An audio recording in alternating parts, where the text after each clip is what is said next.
সেখানে আল্লাহ সুবহানাহু ওয়া তাআলা উল্লেখ করেছেন যে ওয়াল্লাযীনা হুম লিফুরুজিহিম হাফিযুন, যারা নিজেদের লজ্জাস্থানকে হেফাজত করে তাদের সম্পর্কে, ইল্লা আলা আজওয়াজিহিম আও মা মালাকাত আইমানুহুম ফাইন্নাহুম গায়রু মালুমিন, তবে যদি তারা নিজের স্ত্রীদের সামনে নিজের লজ্জাস্থানকে হেফাজত না করে, দাস মানে দাসী যারা, তাদের সামনে যদি লজ্জাস্থানের হেফাজত না করে তাতে তাদের কোনো দোষ নাই, তাদের কোনো গুনাহ হবে না। তাহলে পুরুষদের জন্য আল্লাহ সুবহানাহু ওয়া তাআলা এই ব্যবস্থাটা দিয়েছেন। যদিও এখন দাস দাসী বা বাদী প্রথা নাই, কিছু জায়গায় হয়তো থাকতে পারে, কিন্তু অধিকাংশ জায়গাতেই নাই এই প্রথা। তবে কোরআন সুন্নাহর বিধান ঠিক আছে, যদি কিয়ামতের আগে আবারও কখনো চালু হয় তো এই বিধান অনুযায়ী সবকিছু ঠিক থাকবে। বাদী বা দাস দাসী প্রথা, তো একজন পুরুষ মানুষ নিজের লজ্জাস্থানকে হেফাজত করবে তার স্ত্রী আর দাস মানে দাসী ব্যতীত বাকি সকলের কাছে, তাহলে পুরুষ মানুষেরও পর্দা আছে। সূরা নূরের 30 এবং 31 নম্বর আয়াতে আল্লাহ তাআলা এটা উল্লেখ করেছেন যে ইয়াগুদ্দু মিন আবসারিহিম ওয়া ইয়াহফাযু ফুরুজাহুম, পুরুষদেরকে আল্লাহ বলছেন যে তারা যেন তাদের লজ্জাস্থান হেফাজত করে, তাদের চক্ষুকে যেন নিচু করে। পরের আয়াতে আল্লাহ বলেছেন ইয়াগদুদনা মিন আবসারিহিন্না ওয়া ইয়াহফাযনা ফুরুজাহুন্না, নারীরা তারাও যেন তাদের দৃষ্টিকে অবনত করে, তারাও যেন তাদের লজ্জাস্থানকে হেফাজত করে। তাহলে পুরুষ এবং নারী সবার জন্যই পর্দা রয়েছে। আর এখানে পুরুষদের বিষয়ে আল্লাহ সুবহানাহু ওয়া তাআলা বললেন যে তারা তাদের স্ত্রী আর দাসী ব্যতীত বাকি সকলের নিকটে নিজের লজ্জাস্থানকে হেফাজত করবে। আর একটা জিনিস বলে দেই, অনেকে চলে যাচ্ছে, যতটুকু সময় পাওয়া যাচ্ছে একটু সময়টাকে মূল্যায়ন করেন। কথা বেশিক্ষণ বলা হয় না, এ কথাটুকু অন্যভাবে শোনার সুযোগ পাওয়া যাবে না। জুমার খুতবাতেও আপনাদের উপস্থিতি নাই, এ সময়েও যতক্ষণ থাকলেন এখন আবার চলে যাচ্ছেন, বক্তব্য চলছে তাই। তো এই সময়ের কি যে দাম, রাসূল সাল্লাল্লাহু আলাইহি ওয়াসাল্লাম বলেছেন খায়রুম মিনাদ দুনিয়া ওয়া মা ফিহা, দুনিয়া এবং দুনিয়ার সবকিছুর চাইতে দামি হচ্ছে আল্লাহর পথে দেওয়া সময়টুকু। তাহলে এই সময়টাকে এত অবহেলা করলে হবে না। আদম সন্তান দুইটা জিনিসকে বেশি অবহেলা করে, একটা হচ্ছে অবসর সময় আর একটা হচ্ছে সুস্থ জীবন। এই দুইটা বিষয়কে আদম সন্তান বেশি অবহেলা করে। তো সময়কে কাজে লাগাতে হবে। আগামী কালকে এনটিভিতে শাহাদাতকে আবারও দেখতে পাওয়া যাবে। কালকে 9 রমজান, তাই না? কালকে আবারও দেখতে পাওয়া যাবে বিকেল 3টায়। তো আল্লাহ সুবহানাহু ওয়া তাআলা পুরুষদের জন্য এই বিধান দিলেন যে তারা তাদের স্ত্রী আর তাদের দাসী ব্যতীত বাকি সকলের নিকটে নিজের লজ্জাস্থানকে হেফাজত করবে। সাহাবীরা জিজ্ঞাসা করছেন যে আল্লাহ রাসূল, অনেক মানুষের তো পোশাক বেশি নাই, তাহলে সেক্ষেত্রে সে কিভাবে এটা ঠিক রাখবে? তো তিনি বললেন যে বসার ক্ষেত্রে সে এমন ভাবে বসবে যাতে তার লজ্জাস্থান প্রকাশ না পায়। তো এখানে পুরুষদের জন্য উচিত হবে যে তারা তাদের স্ত্রী এবং দাসী ব্যতীত বাকি সকলের নিকটে পর্দা করবে। তার মানে বোঝা যাচ্ছে যে একজন পুরুষ তার স্ত্রীর কাছেও বেপর্দা হয়ে থাকতে পাবে, তার দাসীর কাছেও পাবে। কিন্তু নারীর দিক দিয়ে যদি দেখেন তো নারী শুধুমাত্র তার স্বামীর কাছেই পাবে, অন্য কারো কাছে নয়।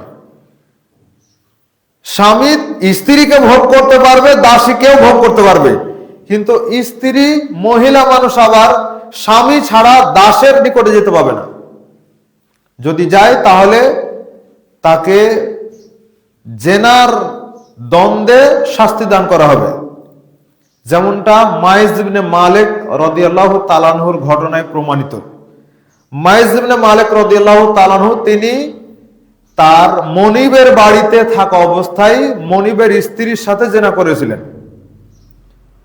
যখন সেটা প্রকাশ পেয়েছিল তখন ওই মাইজ ইবনে মালিক রাদিয়াল্লাহু তাআলা আনহুর মনিব হুজ্জাল সে জানতে পেরেছিল। তখন সে বলল যে আল্লাহ রাসূলের কাছে গিয়ে একটা সমাধান বের করো, দেখো তিনি কি বলে। যখন আল্লাহ রাসূলের কাছে এই বিচার আসলো, অভিযোগ আসলো, তখন শেষ পর্যন্ত বিচার হলো। তো তার মানে বুঝাই যাচ্ছে যে মহিলা মানুষ তার দাসের সাথে যে সম্পর্ক তৈরি করবে এটা জায়েজ নয়। ঠিক তেমনি ভাবে একজন পুরুষের জন্য আল্লাহ সুবহানাহু ওয়া তাআলা লজ্জাস্থান হেফাজতের একটা মাধ্যম হিসেবে দিয়েছেন বিবাহকে।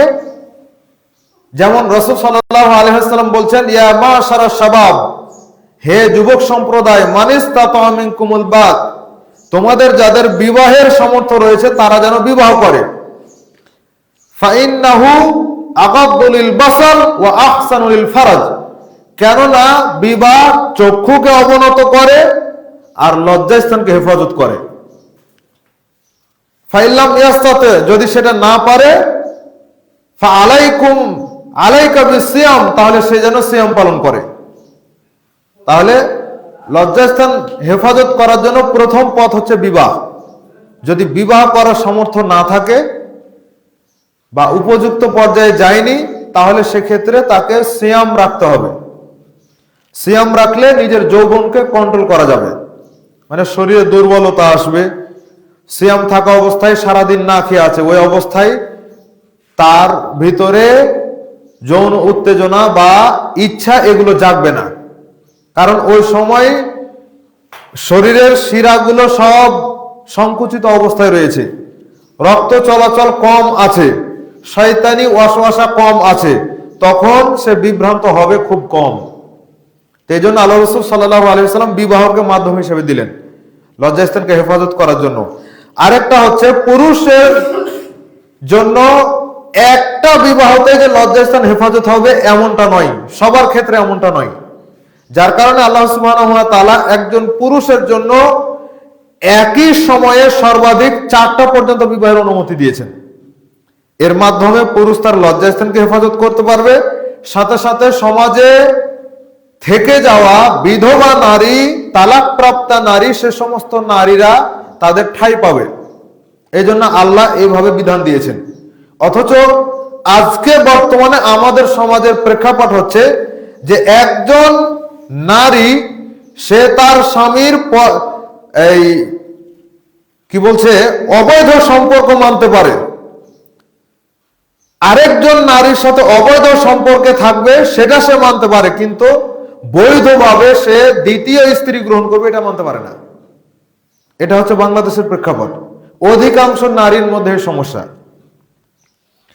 তো আমাদের বক্তব্য হলো একজন নারী যদি সব দিক থেকে যদি ওয়াল স্কয়ার হয় কোরআন হাদিস মানার দিক দিয়ে, তো এই জায়গাতে এসে অধিকাংশ নারী থেকে যাবে, বাধাপ্রাপ্ত হবে যে একজন পুরুষের একাধিক স্ত্রী গ্রহণকে মানতে পারে না।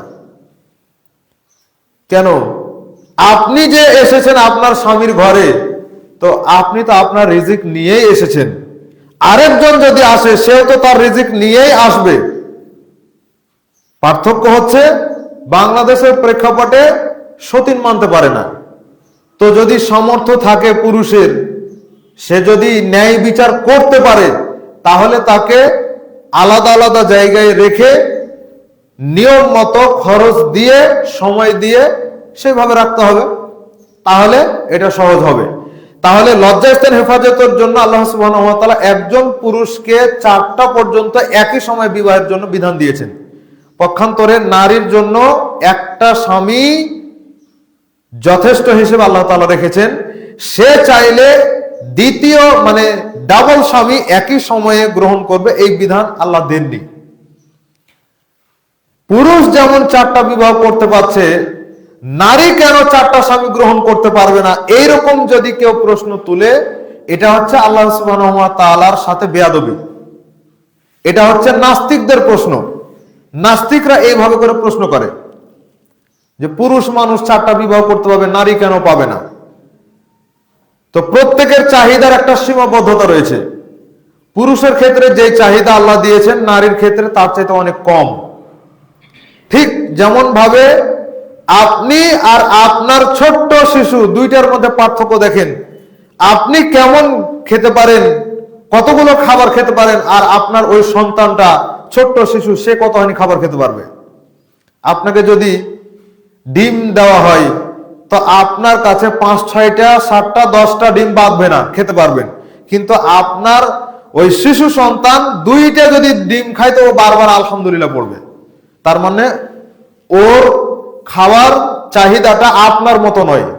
তা আল্লাহ সুবহানাহু ওয়া তাআলা পুরুষের এবং নারীর চাহিদাকে আলাদা রেখেছেন, আলাদা আলাদা সীমাবদ্ধতা রেখেছেন, যার কারণে নারী তার একটা স্বামীতেই সন্তুষ্ট থাকবে। কিন্তু পুরুষের ক্ষেত্রে ব্যতিক্রম বিধান আল্লাহ সুবহানাহু ওয়া তাআলা দিয়েছেন। তো আবু হুরায়রা রাদিয়াল্লাহু তাআলা আনহু বলছেন, রাসূল সাল্লাল্লাহু আলাইহি ওয়াসাল্লাম বলেছেন, কুতিবা আলা ইবনে আদম নাসিবুহু মিনাজ জিনা। প্রত্যেক আদমের প্রত্যেকটা সন্তানের তাকদীরে আল্লাহ সুবহানাহু ওয়া তাআলা জিনার একটা পাপ লিখে রেখেছেন। লা মাহালাতা, সেটা ভোগ করবেই করবে। যদি সাধারণ মানুষ হয় তবুও সেটা ভোগ করবে, যদি আলেম মানুষ হয় তবুও তাকে সেটা ভোগ করতে হবে, যদি জেনারেল মানুষ হয় তবুও তাকে সেটা ভোগ করতে হবে, যদি পুরুষ হয় তবুও ভোগ করবে, নারী হলেও ভোগ করবে। যে কোনো ধরনের মানুষ যার দাবি থাকবে যে হ্যাঁ আমি আদমের সন্তান, তাকে এই জেনার একটা ভাগ নিতেই হবে। এটা তাকদীরে আল্লাহ লিখেই দিয়েছেন, আল্লাহ এভাবে লিখে দিয়েছেন। তাহলে সেটা কিভাবে? ফাল আইনানি জিনাহুমান নাযর, চোখ দিয়ে দেখা হচ্ছে চোখের জেনা। ওয়াল উযুনানি জিনাহুমাল ইস্তিমা, কানের জেনা হচ্ছে কান দিয়ে শোনা, মানে অবৈধ কোনো কিছু শোনা। আর চোখের জেনা হচ্ছে চোখ দিয়ে অবৈধ কোনো কিছু দেখা। যেই টিভি আপনার বাড়িতে রয়েছে, সেই টিভিতে যে খবর পড়ে যে নারী, ওটাকে আপনি দেখতে পাবেন না। যদি দেখেন তাহলে চোখের জেনা হবে, এজন্য ওটা বাদ দিতে হবে। প্রয়োজনে ঘুরে গিয়ে আপনি আলাদাভাবে শুধু শুনবেন, সংবাদটা শুনবেন, কিন্তু দেখতে পাবেন না। এবার ওয়াল উযুনানি জিনাহুমাল ইস্তিমা, কানের জেনা হচ্ছে কান দিয়ে শোনা। ওয়াল লিসানু জিনাহুমাল কালাম, মুখের জেনা হচ্ছে মুখ দিয়ে কথা বলা, জেনার গল্প গুজব করা। ওয়াল ইয়াদু জিনাহুমাল বাতশু, হাতের জেনা হচ্ছে হাত দিয়ে ধরা। ওয়ার রিজলু জিনাহুমাল খুতা, পায়ের জেনা হচ্ছে পা দিয়ে ওই পথে চলা, জেনার পথে চলা, পাপের পথে চলা, অশ্লীলতার পথে চলা। আর ওয়াল কলবু ইয়াহওয়া ওয়া ইয়াতামান্না, অন্তরের জেনা হচ্ছে অন্তর দিয়ে পরিকল্পনা করা, ওকে যদি আমি পেতাম এইরকম। তাতে পুরুষ কামনা করুক আর নারী কামনা করুক, যেই কামনা করুক, যদি এইরকম ভাবে কামনা করে, অন্তর যদি চাই, তাহলে সেটা হচ্ছে অন্তরের জেনা। ওয়াল ফারজু ইউসাদ্দিকু ওয়া ইউকাযযিবুহু, আর বাস্তব প্র্যাকটিক্যাল জেনা, এটা মানে সত্যতা প্রমাণ করবে লজ্জাস্থান। লজ্জাস্থান সেটার সত্যতা অথবা মিথ্যা প্রমাণ করবে, হয় বাস্তবে জেনা হবে অথবা বিরত থাকবে। তো বাস্তব জেনার ক্ষেত্রে পূর্বের বিষয়গুলো, চোখের জেনা, কানের জেনা, মুখের জেনা, হাতের জেনা, পায়ের জেনা, অন্তরের জেনা, এগুলো হচ্ছে বাস্তব জেনার উপকরণ। বাস্তব জেনার পথে যাওয়ার ক্ষেত্রে এগুলো সবই হচ্ছে উপকরণ, এগুলো সবই হচ্ছে মাধ্যম। এগুলোর মাধ্যমে ওই পর্যায়ে যাওয়া যায়। আল্লাহ বলছেন ওয়ালা তাকরাবুজ জিনা ইন্নাহু কানা ফাহিশাতাও ওয়া সাআ সাবিলা, খবরদার তোমরা জেনার কাছেও যাও না। তো জেনার কাছে যাও না মানে এই যে এতগুলো বলা হলো, চোখের জেনা, মুখের জেনা, কানের জেনা, অন্তরের জেনা, হাত পায়ের জেনা, এগুলোর দিকে যাওয়া যাবে না, এগুলো থেকে বেঁচে থাকতে হবে, তাহলে জেনা থেকে বেঁচে থাকা যাবে। আল্লাহ সুবহানাহু ওয়া তাআলা বিষয়টাকে এইভাবে করে উল্লেখ করেছেন। আর পরে তিনি যে বলেছেন যে কোন পুরুষ যদি শুধুমাত্র তার স্ত্রী, শুধুমাত্র তার দাসীর সাথে পর্দা রক্ষা না করে তাহলে তাতে কোনো সমস্যা নেই। তার মানে এই দুইটা ব্যতীত বাকি সব জায়গাতে পর্দা করতে হবে। নারীকে তার স্বামী ব্যতীত বাকি সব জায়গাতে পর্দা করতে হবে। আপনি আমি জানি যে নারী তার মাহারাম পুরুষদের সামনে পর্দা করবে না, বা মাহারাম পুরুষদের সামনে তার পর্দা নাই, কথাটা পুরোপুরি সঠিক নয়। মাহারামদের সামনেও পর্দা রয়েছে, সেখানে সে মুখ খোলা রাখতে পাবে, হাত খোলা রাখতে পাবে, পা খোলা রাখতে পাবে, মানে পা টাকনুর নিচের অংশ, বাকি আর কোনো কিছু খোলার সুযোগ নাই। পেট পিঠ দেখাতে পাবে না বাবাকে, পেট পিঠ দেখাতে পাবে না ছেলেকে, পেট পিঠ দেখাতে পাবে না ভাইকে, মামাকে, নানাকে, দাদাকে। মাহারাম কোন পুরুষকে সে পেট পিঠ খোলা অবস্থায় দেখাবে, মাথার চুল দেখাবে, এটা জায়েজ নয়, হারাম। শুধুমাত্র মুখমণ্ডল খোলা থাকতে পারে প্রয়োজনে, শুধুমাত্র হাত খোলা থাকতে পারে, পা খোলা থাকতে পারে, মাহারাম পুরুষের ক্ষেত্রে এটুকু। আর গায়রে মাহারাম, মাহারাম ব্যতীত বাকি যত পুরুষ রয়েছে, তাতে সে হুজুর হোক আর গায়রে হুজুর হোক, আমাদের নারীরা শুধু হুজুর দেখলে পর্দা করে, তো হুজুর হোক আর গায়রে হুজুর হোক, যে কোনো মানুষের সামনে মুখ ঢাকতে হবে। তার পর্দা হলো সে মাথা তো ঢাকবে ঢাকবে, শরীর তো ঢাকবে ঢাকবে, সে চেহারা পর্যন্ত ঢাকবে। সালাত আদায় করছে নারী, নারী সালাত আদায় করছে, তার পাশ দিয়ে যদি গায়রে মাহারাম পুরুষ যাওয়া আসার সম্ভাবনা থাকে, তাহলে সে মুখমণ্ডল ঢেকেই সালাত আদায় করবে। আর যদি সম্ভাবনা না থাকে তাহলে মুখমণ্ডল খোলা রাখবে। তাহলে পর্দার বিধানটা কতটা কঠিন। আর এই পর্দার বিধান মানলেই আল্লাহ সুবহানাহু ওয়া তাআলা নারীদের জন্য জান্নাতকে সহজ করে দিবেন। আল মারআতু ইযা সাল্লাত খামসাহা ওয়া সামাত শাহরাহা ওয়া আতাআত বালাহা ওয়া আহসানাত ফারজাহা ফালতাদখুল মিন আইয়ি আবওয়াবিল জান্নাতি শাআত। মিশকাতের হাদিস। আল্লাহ রাসূল বলছেন, চারটা কাজ যদি নারী করতে পারে তাহলে তার জন্য জান্নাত। তার একটা হচ্ছে লজ্জাস্থান হেফাজত করা, মানে পর্দা করা, পর্দা করতে হবে। এটা যদি করতে পারে জান্নাত সহজ হয়ে যাবে। নিজেকে যদি রক্ষা করতে পারে জেনা থেকে, বেপর্দা হওয়া থেকে, জাহেলিয়াতের কর্মগুলো থেকে, তাহলে আল্লাহ সুবহানাহু ওয়া তাআলা যে কোনো বিপদে আপনার দোয়া কবুল করবেন, পুরুষ হোক আর নারী হোক, যে কোনো বিপদে আল্লাহ দোয়া কবুল করবেন। দলিল সূরা ইউসুফ খুলে দেখেন। ইউসুফ আলাইহিস সালামকে যখন জুলাইখা বলছিল যে হাই তালাক, তুমি আমার সাথে অপকর্ম করো, তখন সে বলেছিল মাআযাল্লাহ, আমি আল্লাহর কাছে আশ্রয় চাচ্ছি, আমি আল্লাহকে ভয় করি। ইন্নী আখাফুল্লাহ, আমি আল্লাহকে ভয় করি। মাআযাল্লাহ, আমি আল্লাহর কাছে আশ্রয় চাচ্ছি। যখন তিনি আল্লাহকে ভয় করলেন, তখন আল্লাহ সুবহানাহু ওয়া তাআলা তাকে বের হওয়ার পথ বের করে দিলেন। সে যে বাইরে বের হয়ে দৌড়িয়ে পালাবে, এর জন্য আল্লাহ পথ বের করে দিলেন। 9টা দরজা আল্লাহ সুবহানাহু ওয়া তাআলা অটোমেটিক খুলে দিলেন। আল্লাহ বিপদ থেকে রক্ষা করলেন। 3 জন মানুষ রাস্তা দিয়ে চলছিল, ঝড় বৃষ্টি আসলো, পাহাড়ের গুহায় লুকিয়ে গেল, আল্লাহ রাসূলের হাদিস।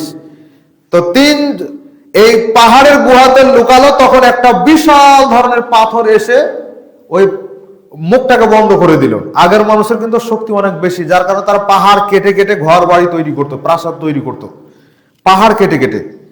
তো ওই সময়ের মানুষগুলোর মধ্যেকার এই ঘটনা, তারা 3 জনে মিলে পাথরকে সরাতে পারে না। চিন্তা করেন কিরকম পাথর, কত ওজনওয়ালা পাথর।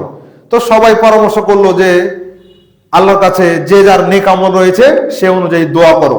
তখন 3 জনের একজন দোয়া করলো যে আল্লাহ, আমি আমার চাচাতো বোনকে খুব বেশি ভালোবাসতাম, একজন স্বামী যেমন তার স্ত্রীকে ভালোবাসে, তা আমি তার সাথে জেনা করতে চাইলাম, সে রাজি হলো না। হঠাৎ সে নিরুপায় হয়ে একবার আমাকে বলল যে তুমি যদি আমাকে 100 টাকা দিতে পারো, স্বর্ণ মুদ্রার টাকা 100 টাকা, তাহলে আমি তোমার সাথে জেনা করতে রাজি রয়েছি। সে অনেক পরিশ্রম করে 100 স্বর্ণ মুদ্রা জড়ো করলো। এরপরে তার সাথে জেনা করতে যাবে, ওই সময়ে ওই মেয়ে বলছে যে ইয়া আব্দুল্লাহ, হে আল্লাহর বান্দা, ইত্তাকিল্লাহ, তুমি আল্লাহকে ভয় করো, আমাকে অসতী প্রমাণ করিও না। এ কথা যেমনই বলেছে, সাথে সাথে ওই ছেলে উঠে চলে গেছে। এবার গুহার মধ্যে থেকে বলছে আল্লাহ, এই যে আমি উঠে চলে গেলাম, তো এটা যদি আপনাকে ভয় করে করে থাকি, তো আজকে বিপদে পড়েছি, আজকে আপনি পাথরটাকে সরিয়ে দেন, আল্লাহ সুবহানাহু ওয়া তাআলা পাথরকে সরিয়ে দিলেন। তাহলে যদি জেনা থেকে বেঁচে থাকতে পারা যায়, পুরুষ হোক নারী হোক, জেনা থেকে বাঁচতে পারলে আল্লাহ সুবহানাহু ওয়া তাআলার কাছে যেই দোয়া করবে সেই দোয়াই কবুল করবেন আল্লাহ তাআলা। যেমন ভাবে ইব্রাহিম আলাইহিস সালামের স্ত্রীর সারা দোয়া আল্লাহ কবুল করেছিলেন। ওই যে বাদশার কাছে যখন নিয়ে যাওয়া হয়েছিল, তখন তিনি ওযু করে সালাত আদায় করে আল্লাহর কাছে দোয়া করছেন, নিজের লজ্জা স্থানের গ্যারান্টি দিয়ে আল্লাহর কাছে দোয়া করছেন যে আল্লাহুম্মা ইন কুনতা তাআলাম, আল্লাহ আপনি যদি জেনে থাকেন, আমানতু বিকা, আমি আপনার প্রতি ঈমান এনেছি, ওয়া বিরাসূলিকা, আপনার রাসূল ইব্রাহিমের প্রতি ঈমান এনেছি, ওয়া আহসানাত ফারজি ইল্লা আলা যাওজিক, আর আমি আমার স্বামী ইব্রাহিম ব্যতীত আর কারো জন্য আমার লজ্জাস্থানকে বৈধ করিনি। তাহলে ফালা তুসাল্লিত আলাইয়াল কাফিরা, আজকে এই কাফের যেন আমাকে স্পর্শ করতে না পারে। দোয়া করা শেষ হয়নি, সাথে সাথে ওই বাদশা একবারে অবশ হয়ে মাটিতে একবারে ছোটাছুটি শুরু করে দিয়েছে। মানে দোয়া কবুল হয়ে গেছে, সাথে সাথে দোয়া আল্লাহ কবুল করে নিয়েছেন। নিজের লজ্জা স্থানের হেফাজতের গ্যারান্টি দিয়েছে, আল্লাহ আমার স্বামী ব্যতীত আমি কারোর জন্য আমার লজ্জা স্থানকে বৈধ করিনি।